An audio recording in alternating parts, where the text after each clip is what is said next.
morning बच्चों, this is Pratima Jaiswal. As you know, I am your science teacher and this is class 6 online video. The chapter is 6 and part 2nd video. बच्चों, this is chapter 6 part 2nd video.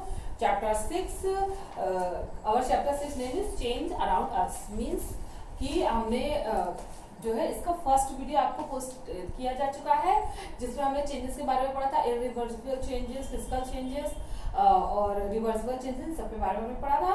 और अब हम पढ़ेंगे chemical changes, क्योंकि हमारा topic chemical changes जो है रह गया था, तो हम केमिकल चेंजेस पढ़ेंगे। तो बच्चों, आपको पता ही, आप फर्दर क्लास में भी इसको पढ़ चुके हैं कि जब हमारे सब्सटेंस का केमिकल फॉर्मेशन चेंज हो जाता है तो उसे हम केमिकल चेंज कहते हैं। ठीक है। और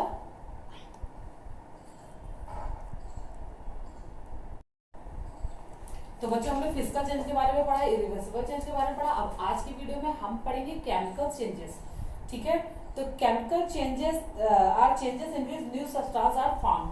तो बच्चों, वो चेंजेस व्हेन चेंज के after the change a new substance that we get. It means जब चेंज हो जाता है उसके बाद हमें क्या मिलता है, एक नया सब्सटेंस मिल जाता है। मींस केमिकल चेंजेस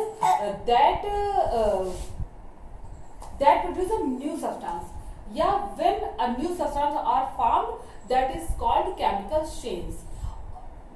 means जब किसी सब्सटेंस में चेंज होता है और एक नया सब्सटेंस फॉर्म हो जाता है तो उसे हम केमिकल चेंज कहते हैं। जिसका एग्जांपल सबसे बड़ा है कि हमारा जो हम नॉर्मली घरों में देखते हैं कि फॉर्मेशन ऑफ कर्ड। तो फॉर्मेशन ऑफ कर्ड जो केमिकल चेंज का सबसे बिल्कुल अच्छा उदाहरण है, क्योंकि इसमें क्या होता है कि हमारा जो हमारा मिल्क होता है वो कर्ड में फर्मेंटेड हो जाता है, कर्ड में फॉर्म हो जाता है। तो जो मिल्क का केमिकल कंपोजिशन है वो कर्ड के कंपोजिशन से बिल्कुल ही डिफर होता है। मिल्क का केमिकल कंपोजिशन और कर्ड का केमिकल कंपोजिशन बिल्कुल अलग अलग होता है। तो केमिकल चेंज के बाद हमें एक नया सब्सटेंस मिल जाता है। तो जब चेंज अगर होता है और नया सब्सटेंस फॉर्म होता है तो उसे हम केमिकल चेंज कहते हैं। ठीक है बच्चों। तो एग्जाम्पल ऑफ केमिकल चेंज, अब देखिए बुक में क्या क्या एग्जाम्पल दिए हुए हैं केमिकल चेंज के। Cooking of food result in the formation of new substance. तो देखिए, जब हम रॉ मटेरियल्स को कुक करते हैं तो एक नया सब्सटेंस फॉर्म हो जाता है, तो ये भी एक केमिकल चेंज है। ठीक है। जब भी हम घर में खाना बनता है तो वो एक प्रकार का केमिकल चेंज है। ठीक है। उसके बाद second, during the burning of wood, crackers and camphor there is a release of gases, smoke and ash. तो जब कोई लकड़ी को हम जला देते हैं तो ये भी एक प्रकार का केमिकल चेंज है, क्योंकि जब लकड़ी वुड जो है पूरी तरह बर्न होती है तो उससे स्मोक निकलती है, उससे एशेस निकलती है, उससे कैम्फर निकलता है, उससे हीट निकलती है, उससे जो है आप क्रैकर्स निकलते हैं। लेकिन और पूरा चेंज होने के बाद, वुड के पूरी तरह बर्न होने के बाद जो है हम वापस से जो ऐश हमें मिलती है उस ऐश, तो बच्चों जो ऐश होती है तो उससे हम जो है वापस से वुड नहीं बना सकते, तो वो क्या है, केमिकल चेंज है। ठीक है। अब हम रिवाइज एंड रिकॉल पढ़ेंगे। देखिए, रणवीर रिवाइज एंड रिकॉल, देखिए पेज नंबर 75 पर दिया हुआ है। सभी बच्चे अपनी अपनी बुक खोलें और फिर इसको पढ़ें। Ranveer was on his way the Madhu's birthday. तो मनुज बर्थडे, तो रणवीर जो है वो अब रास्ते में है, कहाँ जा रहा है, वो मनु के बर्थडे में जा रहा है। ठीक है बच्चों। He was meeting Manu after many years, और वो मनु से बहुत सालों बाद मिल रहा है। ठीक है। On his way the petrol in his vehicle was used up. तो रास्ते में उसके पेट्रोल का जो उसके व्हीकल का जो पेट्रोल था वो यूज्ड अप हो गया है, खत्म हो गया है। He spilled petrol and reached Manu house. तो उसने क्या किया, पेट्रोल भरवाया और मनु के हाउस पे पहुंच गया। Ranveer could see that Manu had grown taller. तो रणवीर ने देखा कि मनु जो है वो कुछ टॉल हो गई है, ग्रोन टॉलर, थोड़ा बढ़ गई है। He was standing in front of a cake, वो एक केक के सामने खड़ी है। And lit with a set of candle, जो एक कैंडल के सेट से जो लिट किया गया है। ही विज्ड मनु, उसने मनु को विश किया। At the pieces of cake, और उसने केक का पीस खाया। एंड ही रिटर्न होम, और वो वापस अपने घर चला आया। Based on the above scenario, state whether the following statement are true or false। तो इस सिनारियो के अकॉर्डिंग जो हम लोग पढ़ेंगे कि ये जो नीचे हम लोग क्वेश्चन पढ़ रहे हैं वो ट्रू है या फॉल्स है, ये हमको करना है। तो first, cutting of a cake in example of a reversible change. तो केक का कटिंग होना एक रिवर्सिबल चेंज है। बच्चे ये बात ट्रू या फॉल्स? तो बच्चे ये बात बिल्कुल फॉल्स होगी, क्योंकि अगर एक बार हमने केक कट कर दिया तो वापस हम उसको कंप्लीटली जोड़ नहीं सकते हैं, क्योंकि वो एक साथ बेक हुआ है, हमने कट कर दिया तो वापस हम उसको रॉ मटेरियल में नहीं चेंज कर पाएंगे और फिर से बेक नहीं कर पाएंगे, तो उसे हम जोड़ नहीं पाएंगे।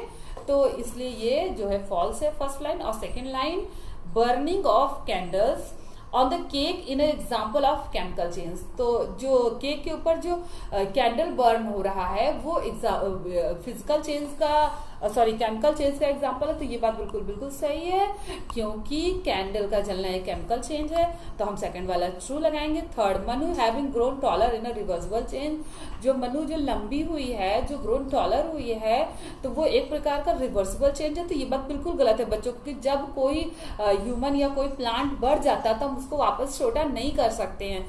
तो फिर ये जो है ये रॉन्ग है, थर्ड वाला false. Fourth, burning of petrol is running vehicles is a physical change. तो रनवीन के व्हीकल्स में जो पेट्रोल बर्न हुआ है उसको जाने में, जो पेट्रोल गाड़ी को हीटअप करने में या गाड़ी को एनर्जी प्रोड्यूस करने में जो पेट्रोल बर्न हुआ है वो जो है फिजिकल चेंज है। तो बच्चे बात बिल्कुल गलत है, क्योंकि बर्निंग ऑफ पेट्रोल जो फिजिकल चेंज नहीं, वो एक केमिकल चेंज है, क्योंकि हम पेट्रोल की बर्निंग बाद जो हमारा हमारा जो कार्बन डाइऑक्साइड प्रोड्यूस होता है, जो गैसेस प्रोड्यूस होती है, उनसे वापस हम पेट्रोल नहीं प्राप्त कर सकते। तो इसलिए ये बात भी, चौथी लाइन भी बिल्कुल, फोर्थ लाइन फॉल्स। ठीक। अब बच्चों, expansion and contraction of substance. तो एक्सपेंशन और कंस्ट्रक्शन बच्चों वो स्थिति है कि आप ये सब जानते हैं कि जो हमारे जितने भी मैटर्स हैं, जो सॉलिड, लिक्विड और गैस में जो हमारे मैटर्स पाए जाते हैं, वो क्या है कि जो हमारे सॉलिड होते हैं उनके मॉलिक्यूल सिस्टमैटिकली अरेंज होते हैं और उनके बीच एक टाइट अट्रैक्शन फोर्स होता है। और जो हमारे लिक्विड होते हैं उनके बीच अट्रैक्शन फोर्स तो होता है, लेकिन वो लूज होता है, वो बहुत ज्यादा टाइटली अट्रैक्शन फोर्स से नहीं बंधे होते। और गैसियस के मॉलिक्यूल्स जो होते हैं उनके बीच तो बिल्कुल भी अट्रैक्शन फोर्स नहीं होता है ना। तो जो हमारे सॉलिड है या लिक्विड है या गैस है, तो उनके मॉलिक्यूल्स हीट एनर्जी पाकर अपने साइज को एक्सपेंड कर ले, तो यह प्रोसेस एक्सपेंशन कहलाती है। और जब किसी भी मैटर के मॉलिक्यूल्स कूल डाउन होकर आपस में बिल्कुल क्लोजली पैक्ड हो जाए और अपनी साइज को डिक्रीज कर दें, तो ये हम कॉन्ट्रैक्शन कहते हैं, कॉन्ट्रैक्शन कहते हैं। ठीक है, कॉन्ट्रैक्शन कहेंगे। ठीक है बच्चों, कॉन्ट्रैक्ट से, कॉन्ट्रैक्ट होता है ना एक दूसरे से मिलना जुलना, तो जब किसी मैटर के मॉलिक्यूल्स आपस में मिलकर छोटे हो जाए, अपने साइज को डिक्रीज कर लेते, इसे हम कॉन्ट्रैक्शन कहेंगे, यानी कॉन्ट्रैक्ट कहेंगे, कॉन्ट्रैक्शन कहेंगे। और एक्सप्लोशन में बच्चों, एक्सपेंशन में क्या होगा कि मॉलिक्यूल्स एनर्जी लेके हीट अप होके अपनी साइज को इंक्रीज कर दे, उन्हें हम एक्सपेंशन कहेंगे। अब let get started to the book. Substance can increase in size on heating. During heating, the particles of the substance move apart, become loosely arranged. The kind of change is known as expansion. Means जब किसी substance को हम energy दें और उसके जो molecules हैं वो अपने अट्रैक्शन को लूज करके अपनी साइज को इंक्रीज कर दे, तो ये चेंज जो है एक्सपेंशन कहलाएगा। ठीक बच्चों। और substance can decrease in size on cooling. और सब्सटेंस जब कूलिंग यानी ठंडा करने पर अपनी साइज को डिक्रीज कर ले, तो ये हमारा क्या कहलाएगा, कॉन्ट्रैक्शन कहलाएगा। During cooling the particles of substance move closer packed. तो कूलिंग के समय क्या होगा, सब्सटेंस के मॉलिक्यूल क्लोजली पैक्ड हो जाएंगे। इस चेंज को क्या कहेंगे, कॉन्ट्रैक्शन कहेंगे। ठीक है बच्चों।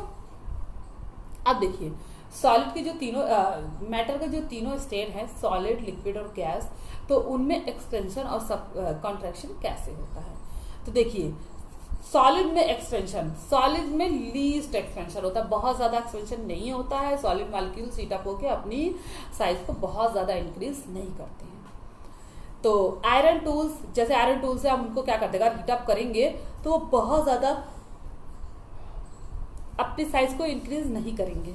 ठीक है, देखिए इसका एग्जांपल हम कहाँ यूज करते हैं, जब आयरन टूल्स में आपको वुडन हैंडल लगाना होता है, या आयरन टूल्स में जो वुडन हैंडल्स लगाए जाते हैं फैक्ट्रीज में क्या किया जाता है, आयरन टूल को गर्म किया जाता है। तो due to heating the iron tools expand, तो हीटिंग के समय आयरन टूल्स जो होते हैं वो एक्सपेंड हो जाते हैं। And the ring present at the centre of such tools increases in diameter. और जो टूल्स का जो डायमीटर का रिंग होता है वो क्या होता है, वो भी एक्सपेंड हो जाता है। ठीक, अब हम क्या करते हैं, वहां पे वुडन हैंडल को वहां पर फिक्स कर देते हैं उनकी रिंग में। ठीक, अब उसमें क्या होता है, जब वो ठंडा होता है तो जो आयरन टूल्स के मॉलिक्यूल्स होते हैं वो ठंडे होकर कॉन्ट्रैक्ट होते हैं, आपस में क्लोजली पैक्ड होते हैं। तो जब वो आपस में क्लोजली पैक्ड होते हैं तो वो क्या करते हैं, वुड की साइज को टाइटली होल्ड कर लेते हैं। जैसे कि आयरन रॉड है, किसी आयरन अप्लायंसेस के में आयरन रॉड मान लीजिए इस तरह से है, कोई आयरन रॉड ये ऐसे है, जब इसको एक्सपेंड किया तो ये इस तरह से फैल गया। ठीक, अब इसमें वुड की रॉड ऐसे लगाएगी तो वो जब कॉन्ट्रैक्ट हो तो इस तरह से ऐसे पकड़ लिया तो टाइटली होल्ड कर लेता है और हमारे आयरन ऑब्जेक्ट में हैंडल लग जाती है। ठीक है, वुडन हैंडल लग जाती है। अब लिक्विड की बात करते हैं, लिक्विड में लेस एक्सपेंशन और लेस कंसंट्रेशन होता है। देखिए एग्जांपल, लेस कंसंट्रेशन का example, when milk boils it spilled out the container. जब हम किसी कंटेनर में मिल्क को बॉयल करते हैं तो क्या होता है कि जब वो हीट एनर्जी पाता है और जब उसकी बॉइलिंग पॉइंट के पहले वो क्या करता है, वो हीट अप होकर उसके मॉलिक्यूल बर्तन के बाहर जाने लगते हैं। ठीक है, और जैसे वो बाहर एक्सपेंशन के कारण बाहर जाने लगते हैं तो जब हम गैस को स्विच ऑफ कर देते हैं तो हीट अप होना बंद हो जाता है, हीट एनर्जी उसको मिलनी बंद हो जाती है। तो वो क्या होते हैं कि उसके सारे मॉलिक्यूल्स आपस में कॉन्ट्रैक्ट होकर वापस अपनी पुरानी स्थिति में आ जाते हैं। ठीक है, और गैसेस में क्या होता है, सबसे ज्यादा एक्सपेंशन होता है। देखिए एग्जाम्पल, इनफ्लेटेड बैलून्स बर्स्ट। आप क्या करते हैं कि जब हम बैलून को भरते भरते जब हवा उसमें बहुत ज्यादा हो जाती है तो वो क्या होता है कि वो ब्लास्ट हो जाती है।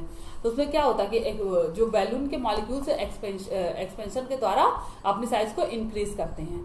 ठीक है, अब देखिए जब हम किसी बैलून को ब्राइट सनलाइट में रखते हैं तो वो ब्रस्ट हो जाता है। क्यों ब्रस्ट हो जाता है, क्योंकि जो सनलाइट में जैसे ही जाता है तो उसके मॉलिक्यूल जो थे एक्सपेंड होकर अपनी साइज को इंक्रीज करने लगते हैं और एक टाइम आता है उनका एक्सेप्शन फोर्स बहुत ज्यादा ही कम हो जाता है और मॉलिक्यूल्स बिल्कुल एक दूसरे से दूर दूर हो जाते हैं और जो है बैलून ब्रस्ट हो जाता है। ठीक है, अब उसका गैसेस में कॉन्ट्रैक्शन का एग्जांपल आप देख लीजिए। If the inflated balloon is placed in bowl cooling cold water, the glass of present inside the balloon will contract and balloon will shrink in size. तो जब अगर मान लीजिए हमने सन रेज में अपने बैलून को रखा और वो जो है बिल्कुल अपने को एक्सपेंड कर रहा है, उसको ब्रस्ट होने से पहले अगर हमने उसको कूल डाउन कर दिया तो वो उसके मॉलिक्यूल्स आपस में क्लोजली पैक्ड होकर वापस से अपनी श्रिंक होकर वापस साइज में आ जाएंगे। ठीक है, अब देखिए जनरल नॉर्मल लाइफ में हम कंस्ट्रक्शन और एक्सपेंशन का कहाँ यूज करते हैं इसको हम पढ़ेंगे। सबसे पहला, black smith make iron tool by heating iron as a become soft and heating can be beaten into desirable shape. तो देखिए ब्लैक स्मिथ क्या करता है, आयरन रॉड्स को हीट अप करता है तो उसके मॉलिक्यूल्स जो होते हैं वो एक्सपेंड होकर अपने साइज को फैला लेते हैं, फिर उनको वो बिल्कुल सॉफ्ट हो जाते हैं। तो फिर उसको वो पीट कर यानी बीटन करके अपनी जो उसको डिजायरेबल शेप होता है उस शेप में उस आयरन को चेंज करके आयरन इक्विपमेंट्स बनाता है। Second number, metal rings in the wheels is a wooden cart can be fitted using the principle of construction and expansion.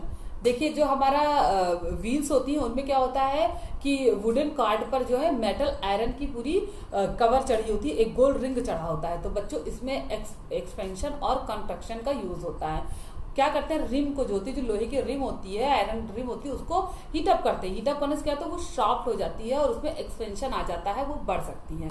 जब वो बढ़ जाती है तो उसको लकड़ी का जो ये देखिए आपको ये लकड़ी का ये है उस पर लोहे के रिम को ऊपर पहना दिया जाता है और जब वो धीरे धीरे कूल डाउन होता है तो कॉन्ट्रैक्शन के कारण क्या होता है, वो वुड को टाइटली होल्ड कर लेता है। एज लाइक जैसे हमने वुडन हैंडल जो है आयरन ऑब्जेक्ट में सेट किया था, उसी तरह से ये व्हील्स में जो है आयरन का रिम जो है सेट किया जाता है और ठंडे होने पर वो आयरन लकड़ी के तो मेटल जो है वुड को टाइटली होल्ड कर लेता है। थर्ड, रेलवे ट्रैक्स में आपने देखा होगा बच्चों, रेलवे ट्रैक्स के बीच में गैप्स होते हैं। तो वो इसलिए होते हैं कि जब रेलवे ट्रैक्स के ऊपर से रेल जाती है तो वहां क्या होता है कि हैवी वेट और जब गर्मियों में टेम्परेचर का कारण क्या होता है, वो आयरन जो लोहे की पटरियां होती हैं, आयरन की जो वो पटरियां होती हैं, वो क्या होती हैं कि हीट अप होके एक्सपेंशन गेन करती हैं और वो अपनी साइज को बढ़ा लेती हैं। तो अगर उनमें हम गैप नहीं देंगे तो वो क्या करेंगे, साइज को बढ़ा के आपस में चिपक जाएंगी, जिससे कि वो एक्सीडेंट होने का खतरा हो सकता है। ठीक है, क्योंकि हमारा रेलवे ट्रैक आपको पता है कि हम ट्रैक चेंज करके हमारी ट्रेनें चलती हैं, तो अगर आपस में जुड़ जाएंगी सारी ट्रैक तो ट्रैक चेंज नहीं हो पाएगा, तो एक्सीडेंट होने का खतरा हो सकता है, इसीलिए उनके बीच में गैप छोड़ा जाता है। तो railway tracks are laid with gaps in between them, in the railway tracks are fixed without any gaps. तो इस वजह से जब उनपे हीट, गर्मियों के मौसम जब रेल उनपे गुजरती है तो उनमें रेल उनपे जब चलती है तो हीट के कारण वो आपस में चिपके नहीं, इस वजह से उनके ऊपर गैप दिया जाता है। ठीक है, तो the during summer due to expansion they will expand the band and may causes accident. और अगर ये गैप ना दिया जाए तो वो क्या होगा, एक्सपेंशन कारण बैंड हो जाएंगे और एक्सीडेंट का खतरा हो सकता है। ठीक है बच्चों, अब देखिए जो हमारे जैम वैम के डिब्बे होते हैं वो मेटल के ढक्कन उसमें लगे होता है। अब जैम का जो वाटर का, हमारा जैम का जो जार होता है वो ग्लास का जार होता है। जो हमारे जितने जैम्स वगैरह आते हैं वो ग्लास का जार होता है, उसमें क्या होता है, मेटल का लिड लगा होता है, तो उससे खोलने में बहुत दिक्कत होती है। लेकिन अगर हम उस लिड के ऊपर गर्म पानी डाल दें तो क्या होगा कि वो लिड आराम से खुल जाता है। तो बच्चों इसमें एक्सपेंशन ही काम करता है, क्योंकि जब हम लिड के ऊपर गर्म पानी डालते हैं तो हीट होकर जो लिड के मॉलिक्यूल्स हैं वो एक्सपेंस हो जाते हैं और अपनी साइज को बढ़ा लेते हैं, जिससे वो आसानी से ढक्कन खुल जाते हैं। ठीक है बच्चों, तो ये हुआ एक्सपेंशन और कंस्ट्रक्शन। तो आपका ये चैप्टर कंप्लीट हो गया है। अब इसका एक्सरसाइज आपको दी जाएगी, आई थिंक आपको उसके नोट्स नहीं दिए गए, वो भी आपको इसी वीडियो के साथ प्रोवाइड की जाएगी। और इसका जो है इसका एक्सरसाइज का सॉल्व एक्सरसाइज आपको नेक्स्ट डाउट क्लास के बाद दिया जाएगा। ठीक है बच्चों, तो गुड लक, सभी लोग अपना वर्क कंप्लीट करें, क्योंकि आपके चैप्टर कंप्लीट होने के बाद आपके रिवीजन स्टार्ट हो जाएंगे और आपके हाफ ईयरली एग्जाम भी होने वाले हैं। तो pay attention in your studies and careful your studies. Good luck for your homework.